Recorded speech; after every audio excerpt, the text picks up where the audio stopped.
Suatu ketika menjelang wafatnya Rasulullah Shallallahu Alaihi Wasallam mengumpulkan para sahabat.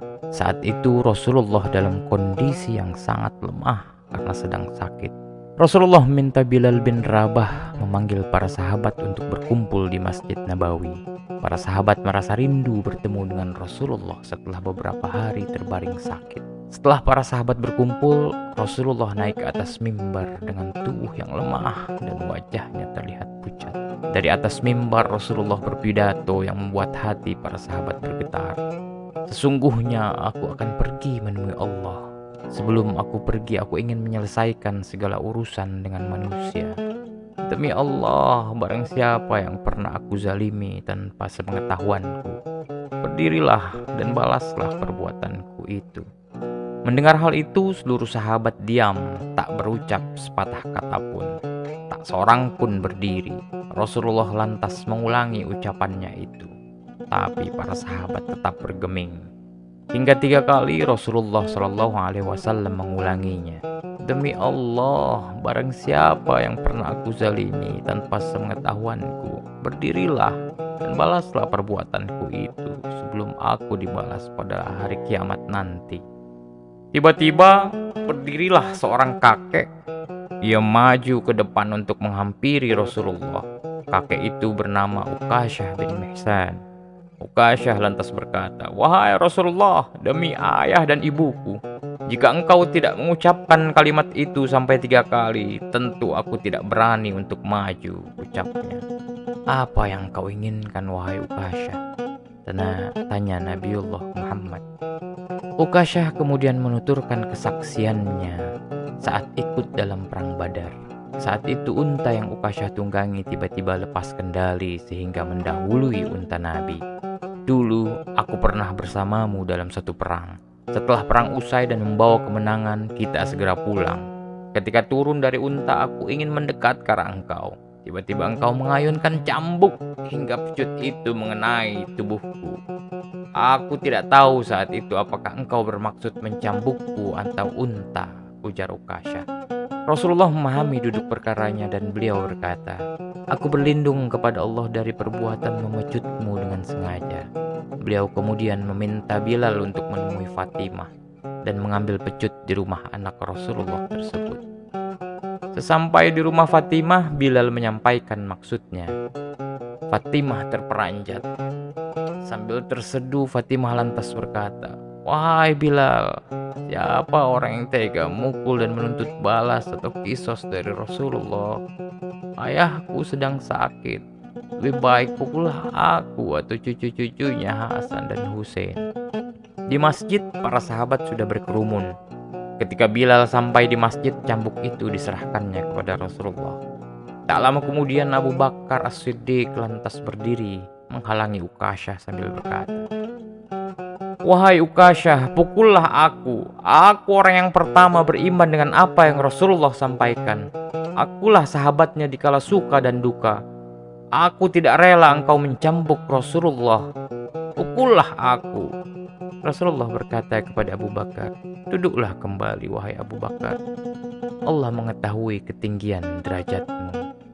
Umar bin Khattab kemudian berdiri sambil berkata dengan lantang, "Wahai Uqasyah, pukullah aku. Dulu aku memang tidak suka mendengar nama Muhammad. Bahkan aku pernah berniat untuk mencederainya. Tapi sekarang tidak boleh ada seorang pun yang boleh menyakiti Rasulullah. Kalau engkau berani menyakiti Rasulullah, maka langkahi dulu mayatku ini." Lagi-lagi Rasulullah mempersilakan Umar untuk kembali ke tempatnya. "Duduklah kembali, sungguhnya Allah mengetahui ketinggian kedudukanmu." Kemudian sepupu dan menantu Nabi Ali bin Abi Thalib pun berdiri dan berkata, "Wahai Uqasyah, sepanjang hidup aku selalu bersama Rasulullah. Darah yang sama mengalir pada tubuh ini. Ini badanku, pecutlah aku 100 kali, jangan kau pukul Rasulullah Shallallahu Alaihi Wasallam." "Wahai Ali, duduklah. Allah tahu niat baik dan derajatmu," tutur Rasulullah. Selanjutnya cucu Nabi Hasan dan Husain ikut berdiri sambil memegangi tangan Uqasyah dan memohon, "Wahai Uqasyah, engkau tahu kami adalah darah daging Rasulullah. Kakek kami ini sedang sakit. Kami ini cucu sayangan Rasulullah. engkau memukul kami sama dengan engkau membalas Rasulullah. Duduklah buah hatiku, Allah tidak akan melupakan kemuliaan kalian, ucap Nabiullah Muhammad. Ukasyah kemudian berkata, bagaimana aku bisa membalas engkau ya Rasulullah? Engkau di atas mimbar dan aku ada di bawah, ujarnya seraya meminta Rasulullah untuk turun dari atas mimbar. Kekasih Allah itu kemudian meminta beberapa sahabat memapahnya turun. Rasulullah lalu duduk di sebuah kursi.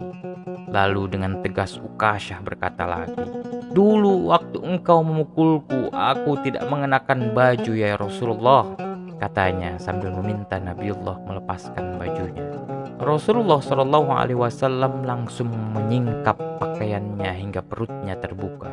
Para sahabat pun menangis menyaksikan pemandangan itu. Mereka terus menegur serta memohon agar Ukasyah tidak memukul Rasulullah, dan mereka siap menjadi pengganti Nabi SAW. Tapi dengan lembut Rasulullah melarang mereka. Nabiullah Muhammad kemudian memberikan pecut itu kepada Ukasyah seraya berkata, wahai Ukasyah, silakan cambuk aku. Alih-alih mencambuk Rasulullah, Ukasyah malah membuang cambuk itu ke lantai dan segera memeluk tubuh Nabi SAW dengan erat. Dia juga menciumi punggung Rasulullah. Sambil terseduh, Ukasyah berkata, aku tak akan sanggup menyakiti engkau ya Rasulullah. Seumur hidupku, aku ingin dapat memelukmu.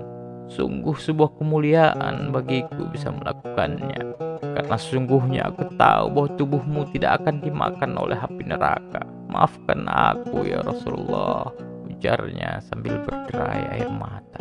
Katakanlah, kau ingin membalas atau memaafkanku, wahai Ukasyah, tanya Rasulullah.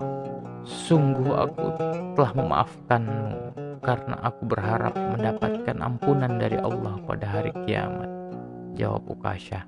Rasulullah pun berkata, siapa yang ingin melihat salah seorang ahli surga, lihatlah Ukasyah. Rasulullah sangat menjunjung tinggi hak-hak orang lain. Kendati sebagai Rasul beliau terpelihara dari dosa atau maksum dan dijamin masuk surga, beliau tetap rendah hati dan tidak merasa paling suci.